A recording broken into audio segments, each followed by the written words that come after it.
Hi, everyone. Welcome. I'm Jerry Detweiler, and I want to talk to you today about the new Paycheck Protection Program, or PPP loans.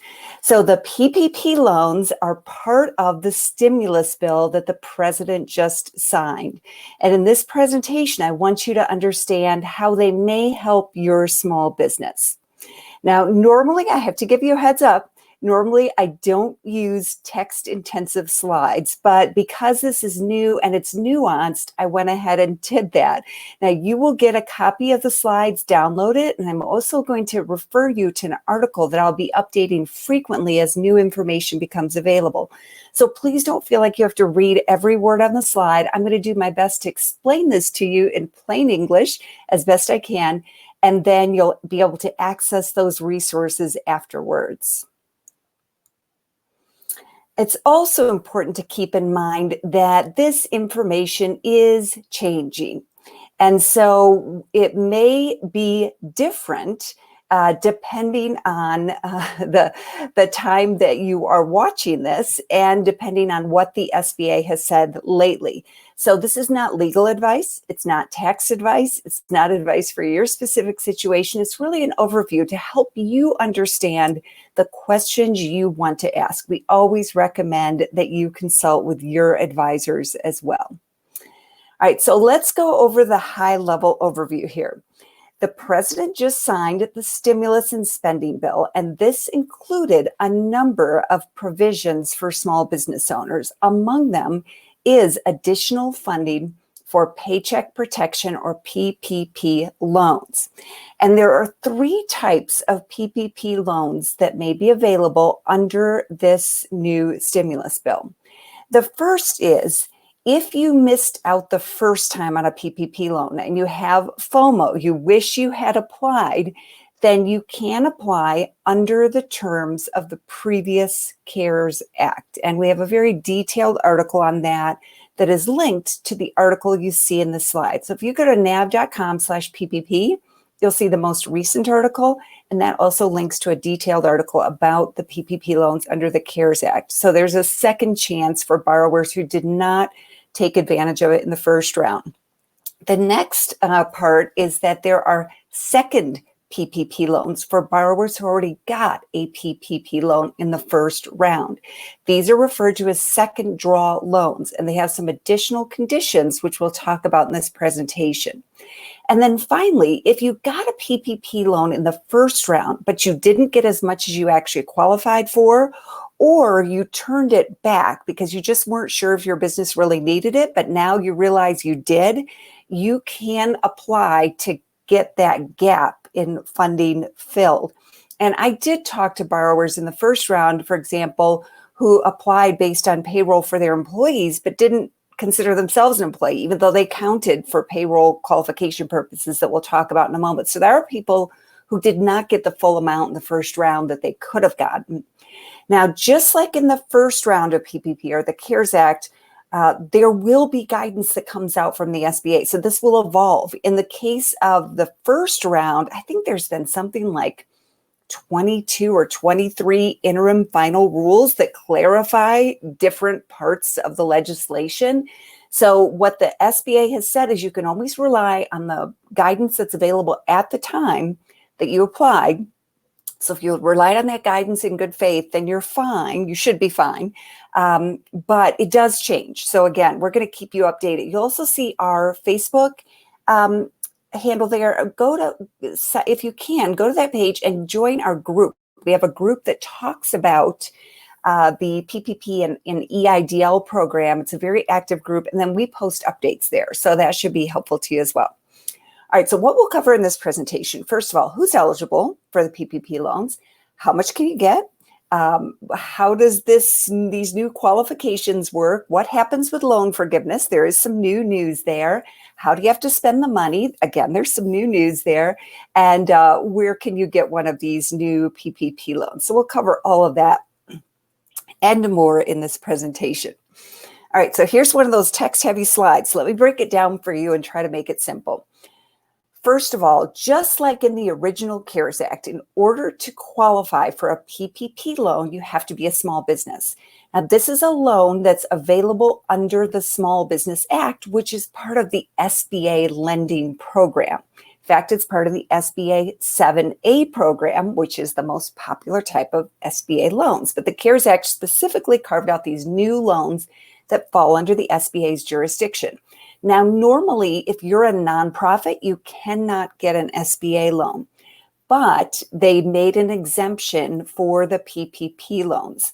So you see, there are some additional types of businesses that may not normally qualify for an SBA loan, but do qualify for a PPP loan.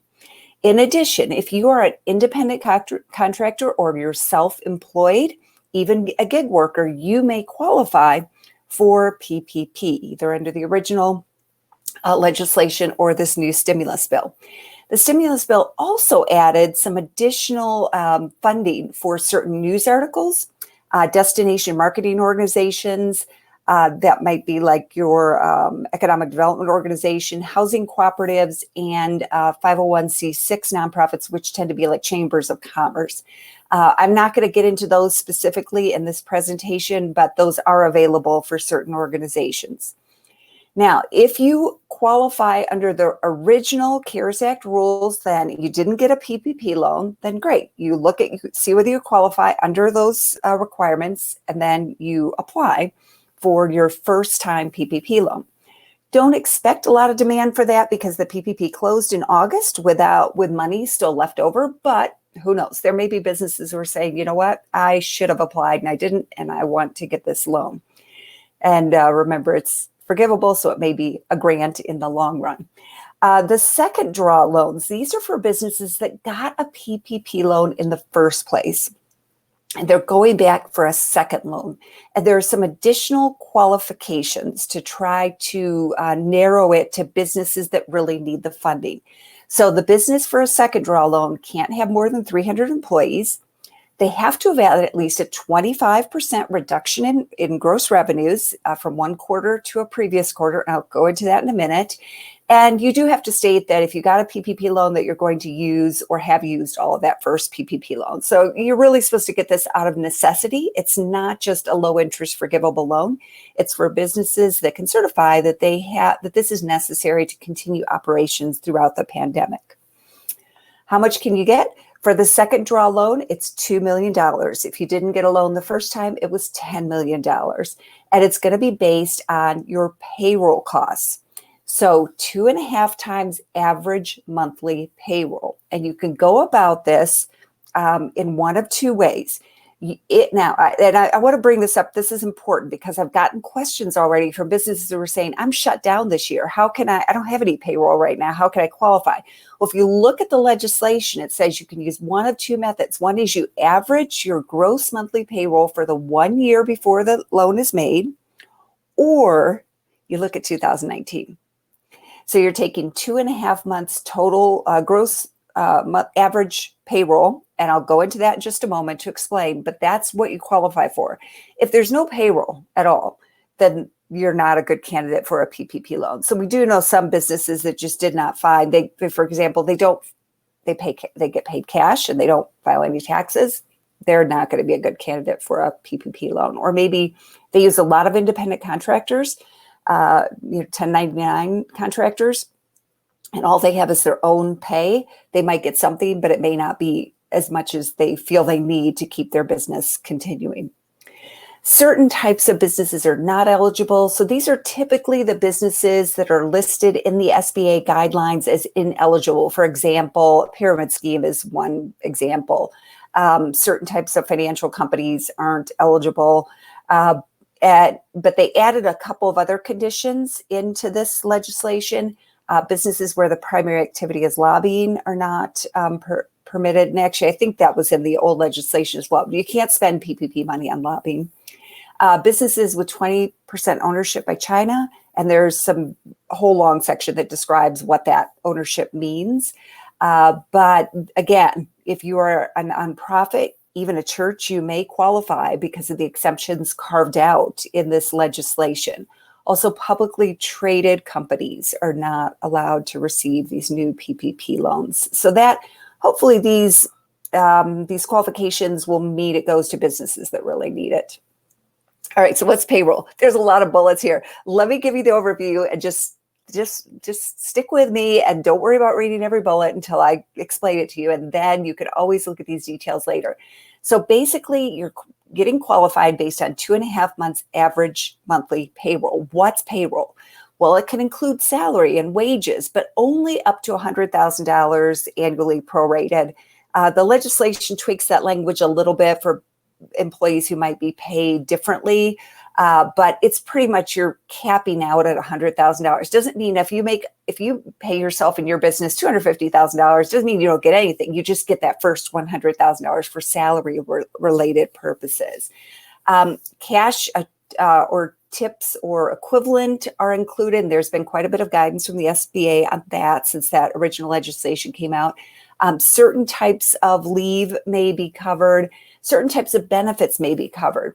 And what's new in this legislation is they also added the definition of group benefits to include group life, disability, vision, or dental insurance for employees as well. So you take all that together, and that may be more than just the cash compensation that you're paying employees for that 2.5 months average monthly payroll. I'm not sure if I have a slide on this, so let me mention it real quick.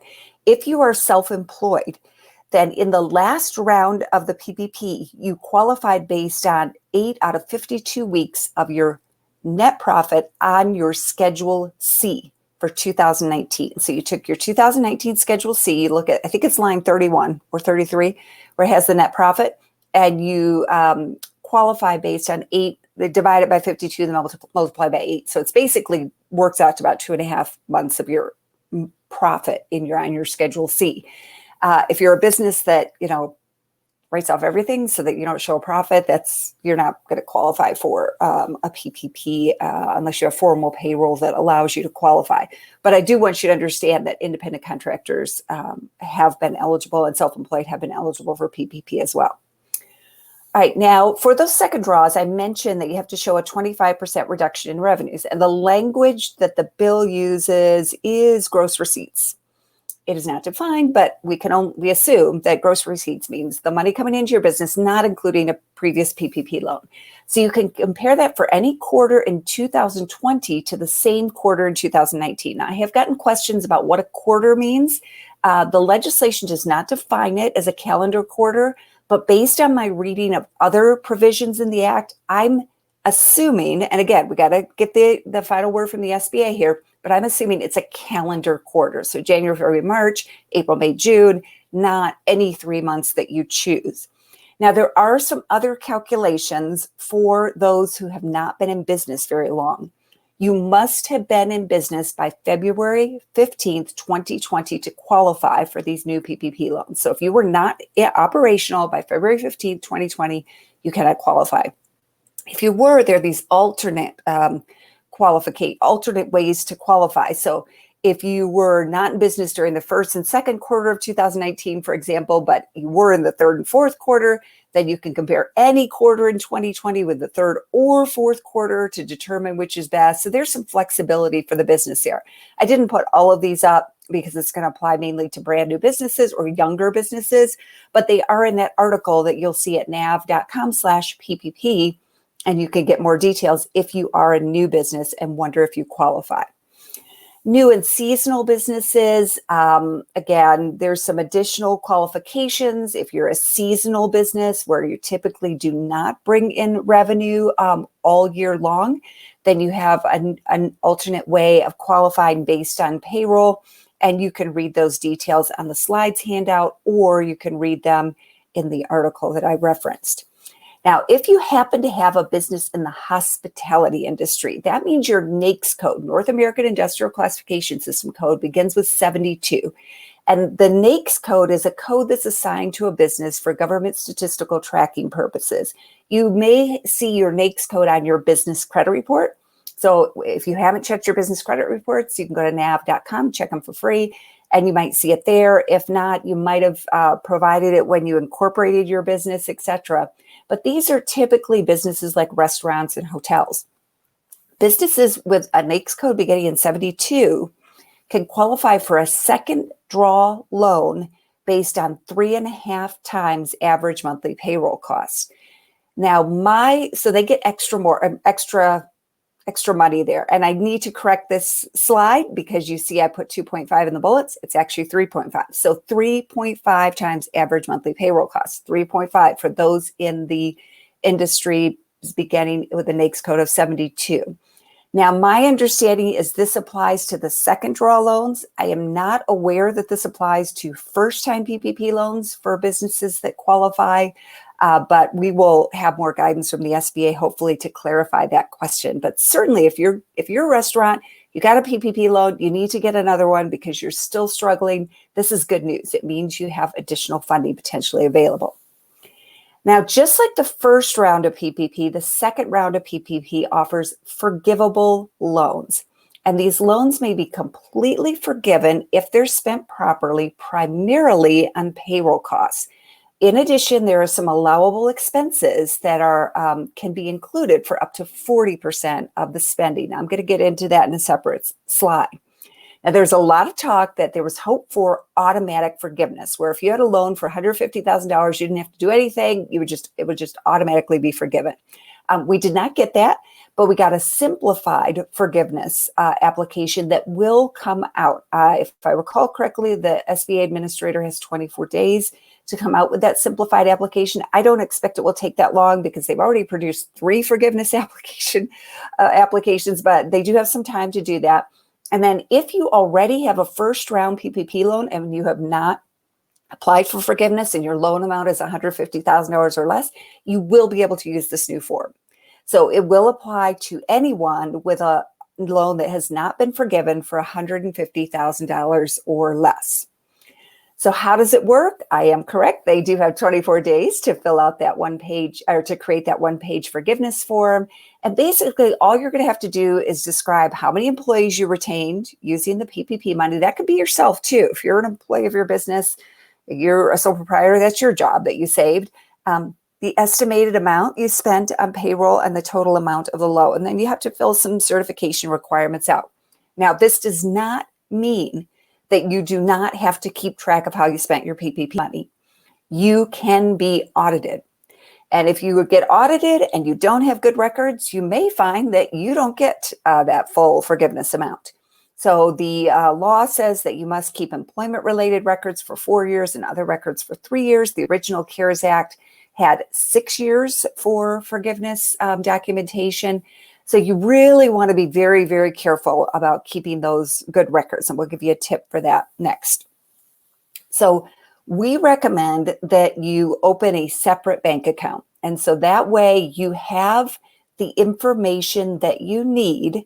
That way you have a one place where you're spending all your PPP related money. And if in 3 years, the SBA comes back and says, we're auditing your PPP loan, you aren't trying to go back and figure out, oh, did I spend it on this or this?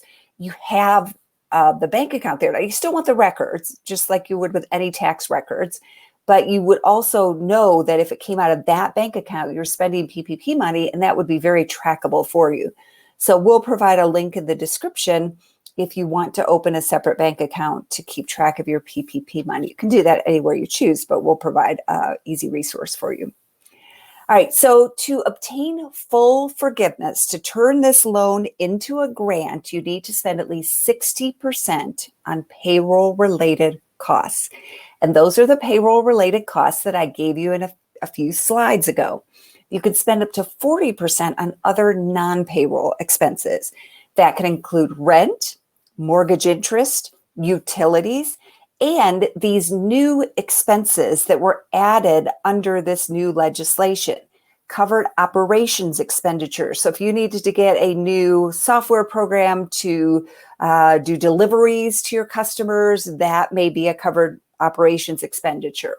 Covered property damage costs. That's for businesses that were damaged by the civil unrest this year and did not have all their expenses covered by insurance. covered supplier costs, and also covered worker protection expenditure. So things like you put up a sneeze guard, you have you're buying PPE, some masks for your employees, for example, may be covered as well.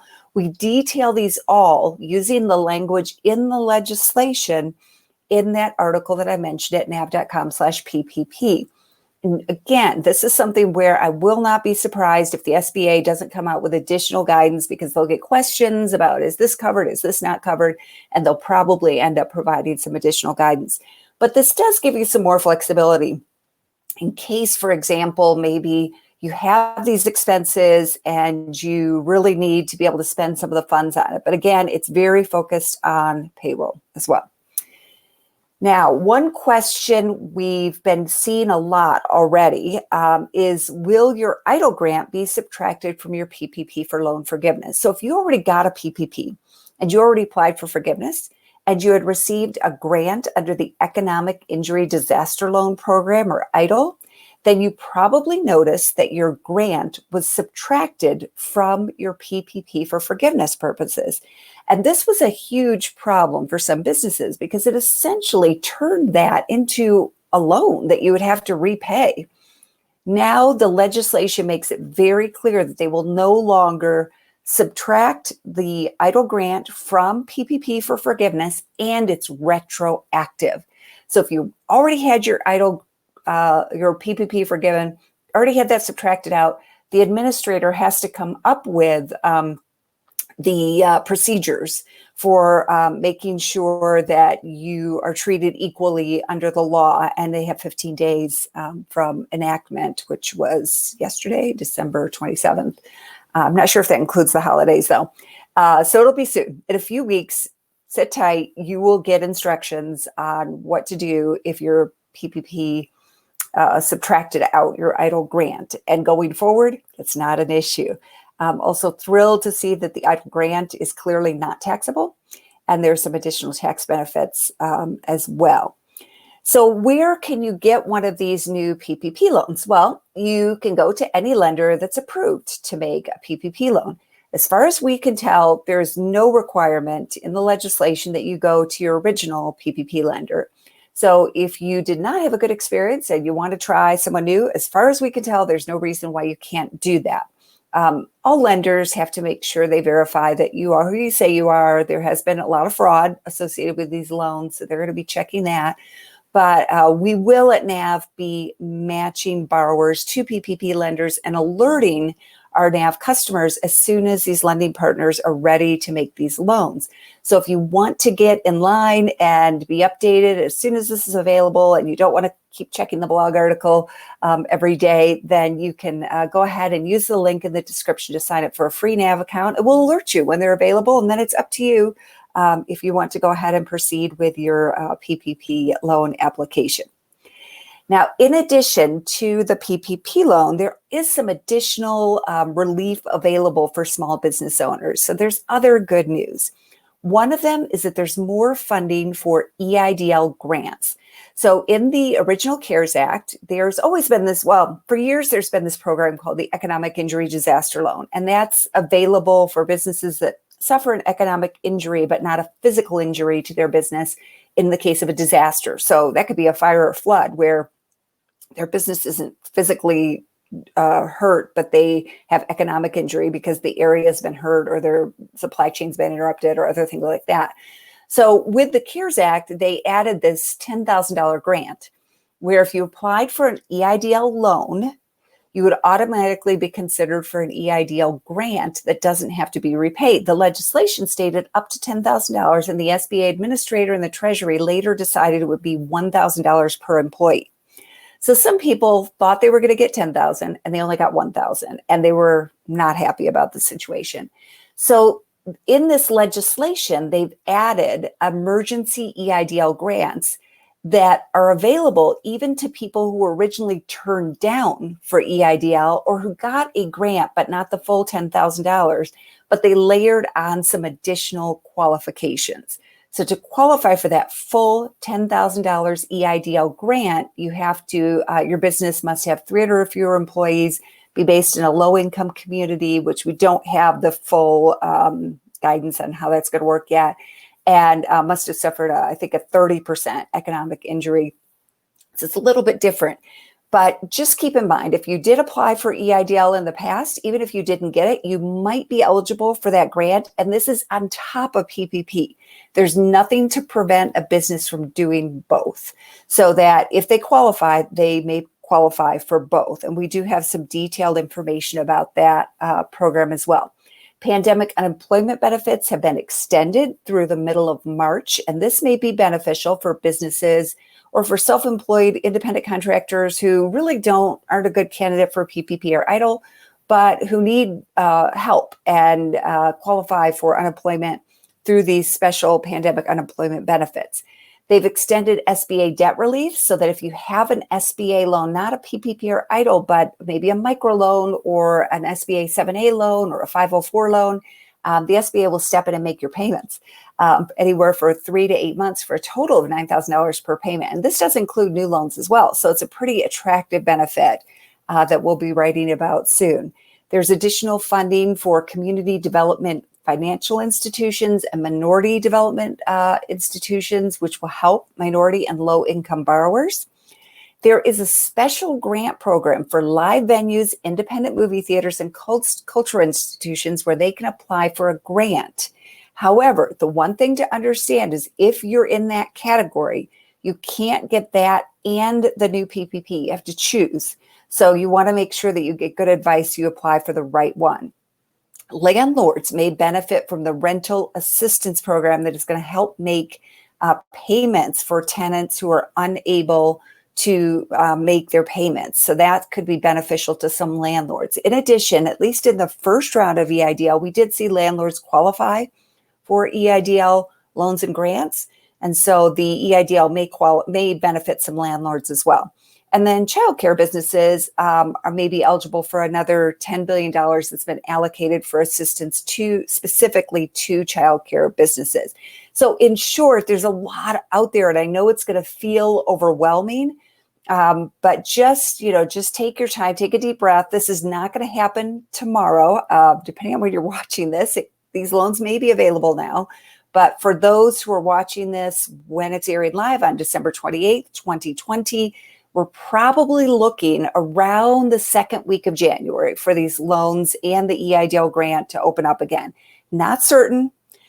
So we'll keep you posted at NAV and let you know and provide more details as they become available. So just again, if you want to stay on top of the latest news, we'll do our best to keep you informed and updated. Sign up for a new NAV account. Follow us on social media, especially on Facebook at NAV, N-A-V, SMB. That's our Facebook page. Join our group there where you can join the group to keep updated on what's going on. And you can also ask questions and share your experience with other small business owners as well. I hope you found this helpful. I know it's a lot of information, but the good news is that relief is coming. And at least we know that thousands of small business owners will benefit from this. It's not perfect. It's not going to help every small business, but there is some relief there that will help many small businesses. And if we can be of assistance to you in that journey, we'd be proud and pleased to be part of that.